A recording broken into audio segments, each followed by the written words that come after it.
Let's talk about the PITI. It stands for Principal, Interest, Taxes, and Insurance. Principal and interest are the principal and interest payment based on your interest rate and your mortgage balance. The taxes are your property taxes, and the I is for insurance, like your homeowners insurance. Now, the A is for your Homeowners Association dues. And I'll say this can make or break a deal because your HOA dues count towards that PITI payment when calculating your debt to income ratio. So let's say, for example, you want to look at $300,000 homes and your lender has qualified you up to like a 45% debt to income ratio. But you're like, okay, and then I want to look at some condos in the $300,000 price range. Here's the thing, condos have HOA dues which can be pretty hefty. So let's say your monthly HOA dues are like $500.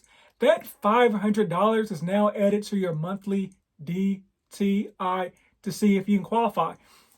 And even if you say, hey, my payments are due yearly, so let's say your HOA dues are $6,000 a year, the lender still looks at it at $500 a month. You can't just pay off the $6,000 at the end of the year or beginning of the year and be like, oh, don't count it towards my DTI because it's going to be $6,000 the next year, the next year, the next year. So the lender accounts for that. So if during your initial consultation with the lender, you're looking at like single family homes and you're like, hey, I want to try my hand at some condos, make sure your lender and realtor are aware because your lender will need to factor in that condo's HOA dues into your DTI to make sure that you can qualify. Also, future homeowners, keep in mind that your mortgage payment typically always goes up. Your principal and interest payment are fixed for the life of the loan, but your tax and insurance almost always go up because your property value always goes up. So, sorry to be the bearer of bad news, but the good news is your property value went up. Bad news is so that the taxes.